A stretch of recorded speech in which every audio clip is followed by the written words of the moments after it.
Y en el día de ayer les comentábamos y analizábamos esta noticia de la oficina que abre el Ministerio de Seguridad de la Nación de Derechos Humanos para las Fuerzas. Algo que despertó en ciertos sectores algún tipo de rechazo. Incluso la presidenta de Abuelas de Plaza de Mayo, Estela Carlotto, había dicho, bueno, que es un terreno muy difícil, que es un terreno muy complicado en el que se está adentrando el gobierno. Para eso y para todas las respuestas está con nosotros en nuestros estudios Daniel Barberis, que es director de Violencia Institucional del Ministerio de Seguridad de la Nación. Muchísimas gracias por estar aquí. Sabemos que es muy tarde, hoy nos toca la noche. Y feriado. Y feriado. Y Daniel, preguntarle en un principio cuáles fueron los síntomas o los datos que les dieron a ustedes esta pauta de la necesidad, ¿no?, de abrir esta oficina. Primero, gracias por la invitación.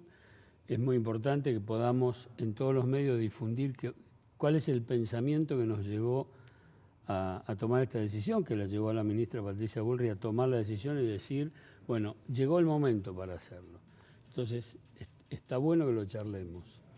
Nosotros desde diciembre del 2015 intentamos con mucha prudencia, pero con firmeza y con una tarea sistemática, hacer gestos de la política de gobierno para cambiar el paradigma de seguridad de la Argentina. Poner en el centro de la atención de nuestra preocupación a la víctima. Poner en el centro de la atención a la víctima sin preguntarnos si esa víctima tiene o no uniforme. Claro. Si es víctima, está en el centro de nuestra atención. ¿Por qué no lo pudimos hacer antes? Porque teníamos que hacer un proceso muy concienzudo de cómo había que hacerlo, cuáles eran los actores involucrados. Había que dar vuelta un pensamiento que nos lleva, por ejemplo, a que los derechos humanos, esto es un razonamiento de la lógica histórica de construcción de defensa de los derechos humanos, que dice que los derechos humanos solo son violados por el Estado. Bueno, ese criterio de la década del 70, si nosotros lo seguimos manteniendo históricamente, no va a haber política de Estado que se pueda realizar en otros casos que no sean la intervención arbitraria del Estado para violar derechos humanos. Bueno, ayer mismo nosotros, cuando estábamos debatiendo sobre el tema, nos preguntábamos qué casos testigos teníamos y tardamos en caer en algo lógico, que cada caído en cumplimiento del deber se lo privó de su derecho humano a la vida. O sea, no nos dábamos cuenta de algo tan básico como el policía muerto. No es casualidad. No es casualidad. Partiendo de la base de que hay un reconocimiento histórico al accionar de los organismos de derechos humanos que hicieron que en la década del 70 se pudiese ver la cosa desde otro lado que no fuera el discurso oficial. Claro. Eso la sociedad argentina va a tener históricamente un reconocimiento que algunos lo transforman en una deuda impagable. Bueno, pero eso pasó hace 40 años. Si yo mantengo sistemáticamente ese criterio, no veo otras violaciones de los derechos humanos. Entonces no es casual que les haya costado encontrar ejemplos. ¿Qué hicimos durante estos años? Primero armamos un equipo del Ministerio de Seguridad y le pedimos a personas que saben más que nosotros, porque son especialistas en la problemática de los derechos humanos, que nos ayudaran a encontrar una lógica a este razonamiento inicial, que es: tenemos que poner a las personas que se sientan o que se vea flagrantemente que son víctimas de derechos humanos como víctimas. Despojarlo del uniforme, que venga desnudo a la situación de ser víctima. ¿Esto colisiona derechos humanos? Bueno, vamos a preguntarle a los que saben más que nosotros. Claudia Bruch, secretario de Derechos Humanos, y su equipo, y estuvimos trabajando para que no haya colisión de intereses y para que no haya que nosotros entramos en un lugar y estamos desplazando otro derecho. Como eso se logró, la ministra Bullrich dijo, ahora. Y pusimos en funcionamiento esta oficina, que quiero hacerle algunas aclaraciones. También se decía en estos días, la propia Estela, a la cual le tengo un respeto y cariño personal, ella decía en estos últimos días, bueno, pero ¿qué están haciendo? ¿Van a invertir recursos? ¿Van a gastar un montón de plata? No. Esta oficina, en lo que se llama la estructura de gobierno, depende de la dirección que está a mi cargo, la Dirección de Violencia Institucional del Ministerio de Seguridad de la Nación. No se crea una nueva estructura, la ponemos bajo el concepto de eje temático. Claro. ¿Qué significa esto? Nos vamos a encargar de un tema al cual no le vamos a agregar estructura. Hicimos ya un trabajo con el área de recursos humanos del Ministerio para preguntar en los confines del Ministerio, ¿hay profesionales de derecho que tengan especialidad en derechos humanos en el Ministerio? ¿Sociólogos que tengan orientación estadística? ¿Antropólogos, psicólogos sociales, como en mi caso? Bueno, está este eje temático. ¿Tienen ganas de venir a la unidad para ponerse a trabajar en este tema que es derechos humanos para las fuerzas de seguridad federales? O sea que vamos a hacer una reubicación de personal profesional. No vamos a tomar a mi tía, a la hermana de la ministra. No es generar un gasto al erario público, porque las condiciones que tiene la Argentina no es para seguir generando estructura, es para tener muy claro una decisión política, que es si hay una víctima y percibe o se ve flagrantemente que es víctima de violación de derechos humanos, lo vamos a defender. Ahora, ¿cómo va a trabajar la oficina? Las diferentes personas que integran las fuerzas y sufren algún tipo de cuestión, ¿la va a ir a denunciar a la oficina? ¿O también van a trabajar en pos de cuál es la visión o la percepción de la sociedad en cuanto a las fuerzas? Porque uno... lo que ve en la calle a veces o lo que escucha es esta cuestión de que el argentino ve al de la fuerza de seguridad con poca empatía o directamente como que esa persona es mala, ¿no? Como esa persona en realidad va a ir en contra de mis propios derechos en lugar de cuidarme. Bueno,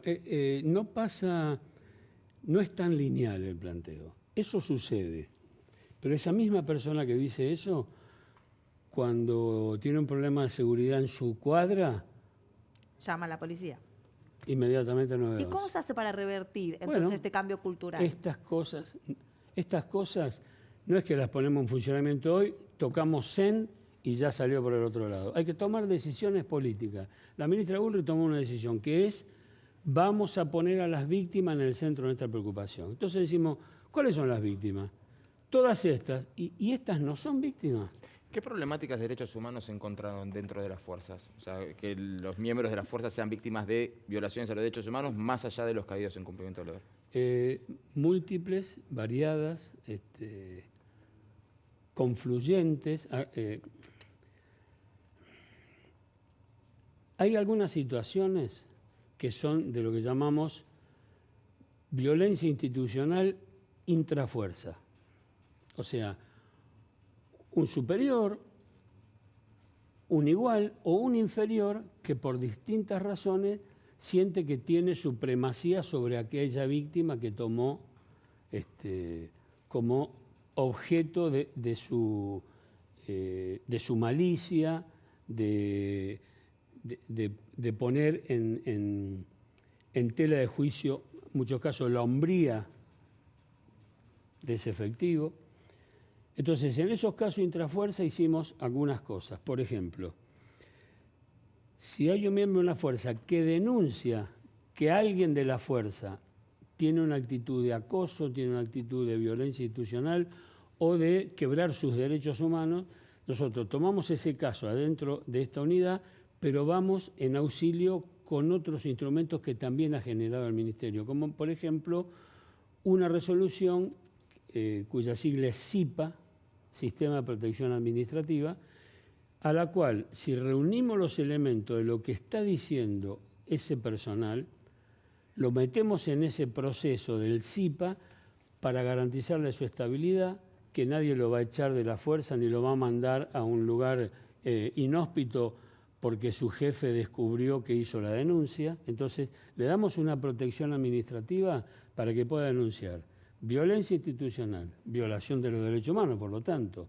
violencia de género. Tenemos en el Ministerio una dirección de género que la maneja Carolina Barone, y también casos de corrupción que lo maneja otro funcionario, Manfroni de apellido. Entonces, cualquier persona que denuncia violencia institucional, violación de derechos humanos, violencia de género o corrupción, y los elementos que está dando son constatables, entra en un programa de protección para que nadie lo pueda tocar hasta tanto la investigación termine. O sea que no es que estamos dando un remedio que hace ruido, pero cuando lo buscamos no tiene sustancia.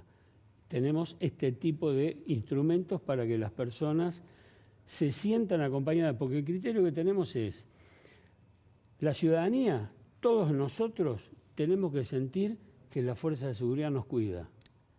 A eso es a lo que vamos, ¿no? Porque después del caso Bulacio, después de ver también muy enviciados algunos sectores de las fuerzas, uno se queda en que en realidad van a ir en atropello del ciudadano y no que lo va a cuidar. Eso es un cambio cultural que hay que cambiar. Bueno, pero nosotros estamos haciendo algunas cosas.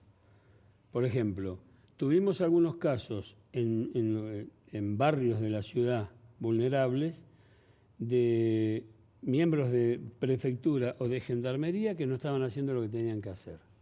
Los exoneramos y algunos de ellos, 14 en el caso de la prefectura, están presos.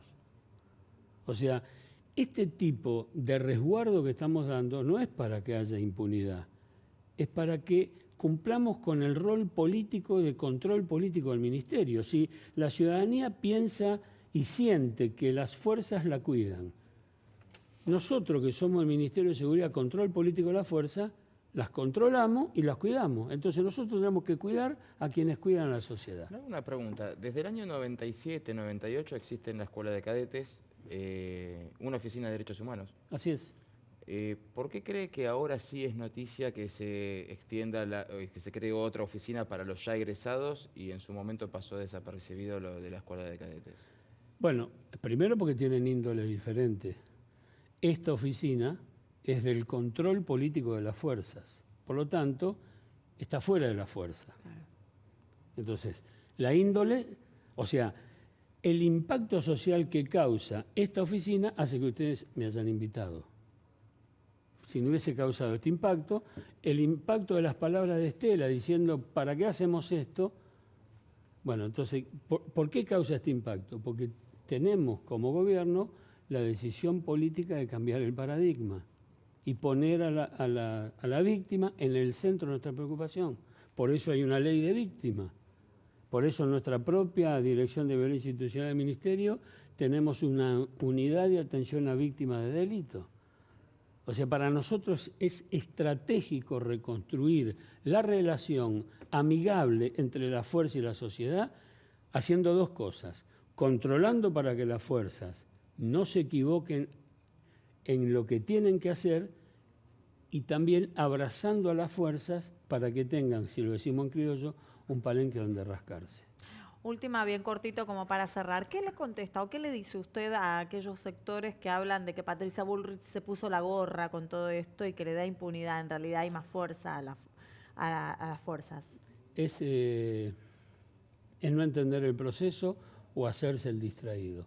Yo voy a dar este ejemplo, cortito. Sí. Cuando sale Nelson Mandela en libertad, la tercera cosa que hace es ir a la casa de Cristo Brand. Cristo Brand fue su carcelero. 15 años, un africáner que lo tuvo preso a Mandela. Va a la casa y le dice, Cristo, sí, me ha llegado el comentario que querés escribir un libro sobre nuestra experiencia. El hombre quedó congelado. No, dice Mandela. Vengo a animarte a que lo hagas, porque tu libro va a ayudar a la reconciliación. Bueno, entonces quizás lo que necesitamos los argentinos es una reconciliación un poco después de tantas situaciones con Necesitamos tender puentes.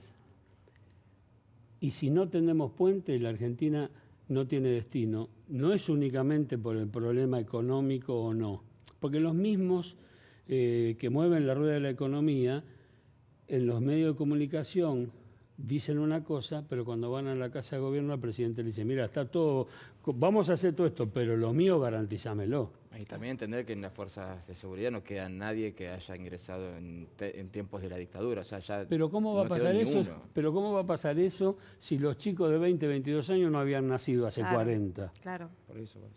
Hay una renovación. Gracias por haber estado con nosotros aquí en Hoy Nos Toca a la Noche. Bueno, lo vamos a seguramente consultar por cualquier situación que vuelva a ocurrir. Ojalá que no haga falta. Nosotros enseguida regresamos, vamos a un corte y enseguida volvemos con nuestro bloque que le denominamos Lo que no puede faltar.